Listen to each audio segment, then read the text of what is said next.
Io il mio risottino l'ho fatto, voi ragazzi? Bene, con l'inizio della nuova stagione ovviamente una delle domande che mi fate più spesso è come fare per evitare il morso di una vipera oppure come comportarsi in caso di morso. Bene, lo scopriremo oggi in questo nuovo video.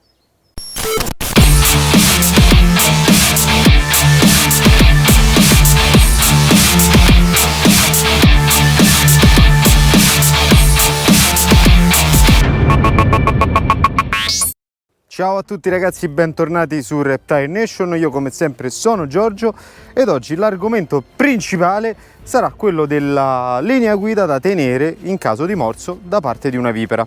Ora, se avete visto l'ultimo video e se non l'avete fatto andatelo a vedere, vi ho mostrato un piccolo baby di vipera appena uscito dalla bruma. Aveva già fatto un pasto, quindi molto intontito dalle temperature, non si è mosso nemmeno di una virgola nonostante la GoPro fosse vicino a lui di circa 2 cm.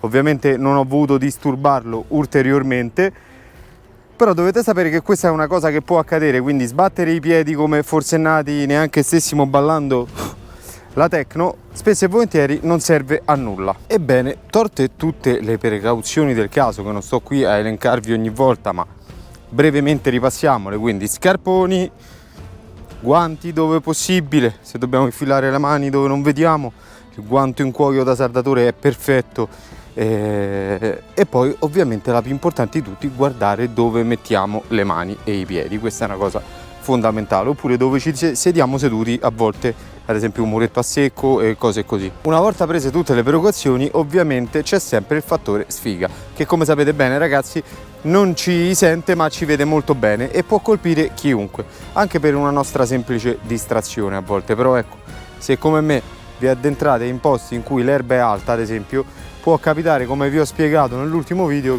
di trovare una vipera in una posizione leggermente sopraelevata, quindi lo scarponcino non ha più la sua funzione utile ma interviene direttamente sulla coscia. È sempre un caso raro, però ragazzi le vipere sono come la corrente, non si vedono ma si sentono. Cosa faccio quindi se vengo morso da una vipera?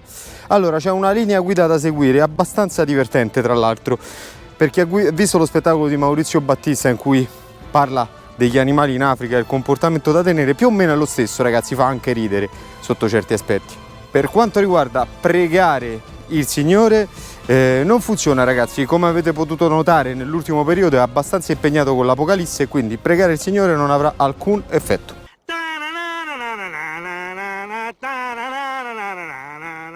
Qualcuno può sembrare banale, qualcuno invece è interessante. Ad esempio il primo è abbastanza banale, fa anche sorridere me, e parliamo della calma.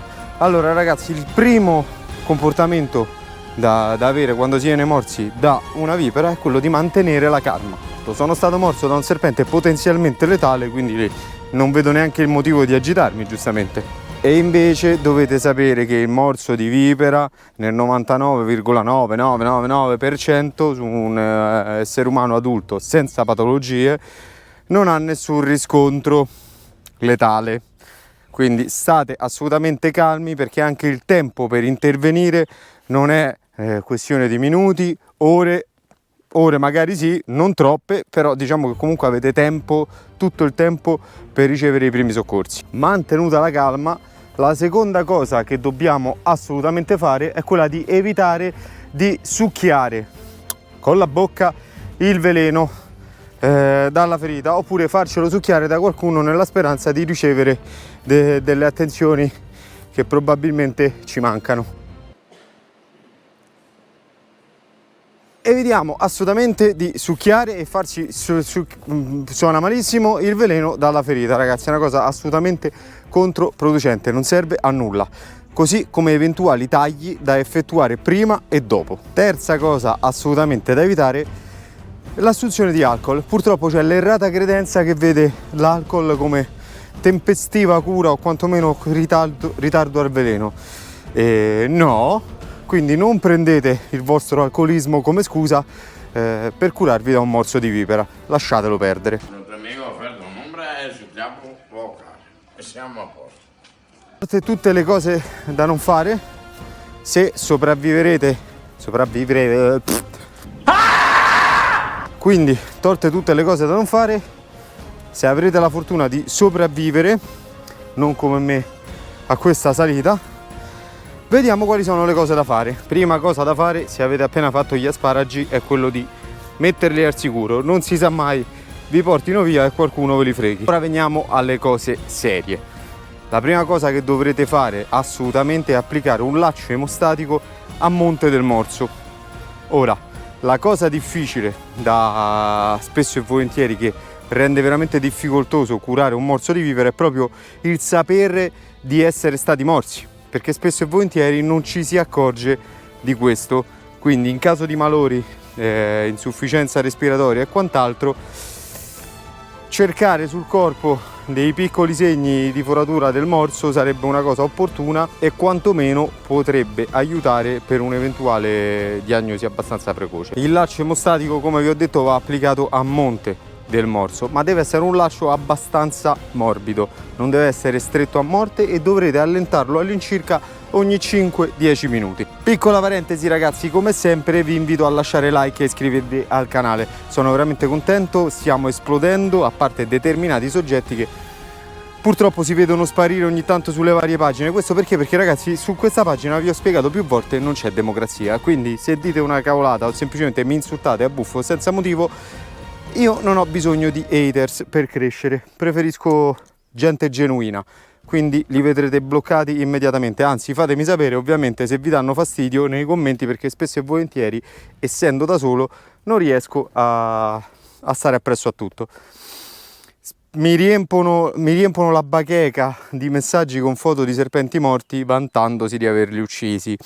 Ora, non so quale disfunzione erettili causi nel loro cervello questo problema, perché a parte che parliamo di persone sopra i 50 anni, quindi non bambini, ma ragazzi, io non muoio se mi mandate foto di serpenti uccisi, né mi sento male, mi dispiace ovviamente, ma cioè non mi fate questo danno. Quindi se pensate sia un danno a me, sappiate che vi sbagliate di grosso, sprecate solamente tempo, anche perché se poi ho la fortuna di poterle dimostrare queste uccisioni, c'è il penale per queste cose. Quindi sappiate che, chiusa parentesi, veniamo a noi. Applicando il laccio emostatico e cercando di mantenere la calma il più possibile, siamo a metà dell'opera, perché come vi ho detto c'è tutto il tempo per intervenire. Ora, il problema qual è? Come me, spesso e volentieri alcuni di voi si addentrano in boschi da soli, a distanza addirittura di ore dalla macchina o comunque dalla prima abitazione. Lì insorge il primo pericolo, perché comunque sarebbe buona norma muoversi il meno possibile, e fare un'ora di macchina magari così, scusate, a piedi così, per arrivare alla macchina, capite bene che potrebbe essere un gran problema. Tolto questo piccolo particolare, comunque, come abbiamo modo di chiamare soccorsi tramite il telefono e c'è la possibilità che ci vengano a prendere, evitiamo di muoverci e facciamoci venire a prendere. Comunque mantenere la calma, perché c'è tutto il tempo per intervenire. Il più delle volte addirittura non si viene nemmeno ricoverati, si sta una giornata e ce ne andiamo a casa, quindi calma. Ora, è anche doveroso e giusto però dire che nonostante amiamo questi animali, il rischio c'è, e comunque determinate persone con patologie oppure bambini piccoli possono subire gravi danni e persino avere conseguenze letali. Quindi sì, siamo calmi, manteniamola il più possibile, ma non prendiamola neanche troppo sotto gamba, insomma. In caso quindi di un morso di una vipera a un bambino piccolo, ovviamente sotto i 6 anni, ma anche di più, perché dipende molto dal peso ragazzi in queste situazioni, fasciare immediatamente la zona interessata e dirigersi ai primi soccorsi.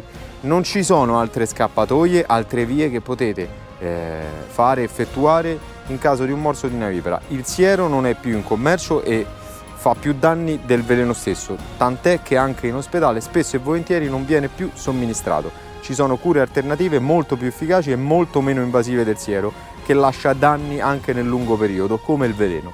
Alla fine, visto quanto si è assottigliata la nostra lista dei desideri, delle cose da poter fare, forse sì, una preghierina al Signore e magari svegliarlo da questa apocalisse che sta avvenendo giù sarebbe ideale, sì. Comunque scherzo ragazzi, mantenete la calma e state sereni. Muoiono più persone in Italia per puntura di calabrone piuttosto che di vipera, veramente si contano sulle dita di una mano. Io stesso che le maneggio tutto l'anno continuamente, gli asparagi, continuamente. Non sono mai stato morso, ci ho messo da conto che presto, prima o tardi, toccherà anche a me, però io me la vado a cercare. È veramente, veramente difficile essere morsi in determinate condizioni, se non per una nostra distrazione, quindi basta prendere le eventuali precauzioni. Discorso a parte per i cani, andate in campagna, il cane va al guinzaglio, ragazzi, non perché non sappia comportarsi, non sia stato educato, ma per il semplice motivo che voi non sapete dove può andare a mettere il muso, e anche il cane in quel momento non è a casa sua. Detto questo, come sempre, quindi spero di essere stato abbastanza chiaro, ragazzi. Vi rinnovo l'invito a mettere like e seguire il canale. Io oggi mi sono dedicato agli asparagi, ma non vi preoccupate, penserò a voi al più presto e noi ci vediamo al prossimo video.